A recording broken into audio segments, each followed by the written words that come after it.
Labis na tuwa at pasasalamat, ito ang naramdaman ng mag-anak na may-ari kay Kabang sa pag-uwi ng Hero Dog na matagal na nilang itinuturing na bahagi ng kanilang pamilya. Balita hatid ni Katrina Son. Iba yung galak ang naramdaman ng pamilya Bungal nang muling makita ang alagang aso na si Kabang nang dumating ito sa Zamboanga kahapon. Paano ba naman kasi? Huli daw nila itong nakasama noong nakaraang taon pa. Kaya naman, halos buong pamilya nilang sinalubong si Kabang. Agad namang nakipaglaro sa kanila ang tinaguriang Hero Dog. Halatang na-miss nito ang kinalakihang mga amo. Sa bahay ko, kaya alagaan ko ng buti.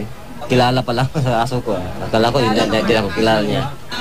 Pati ang anak ni Kabang na si JR isinama sa pagsundo. Nang makita nito ang ina, animoy hinalikan nito ang anak. Laking pasasalamat naman ng pamilya Bungal sa lahat ng tumulong kay Kabang. Ang isa naman sa tagapangalaga ni Kabang na si Dr. Anthony Lim, natutuwa dahil natupad nito ang iniwang pangako kay Mang Rudy, ang may uwing maayos at nasa mabuting kalagayan si Kabang. It took me a while to gain the trust of Mang Rudy, but I promised him that I'll bring back the dog alive to him. So my first word to him, Rudy, promise fulfilled.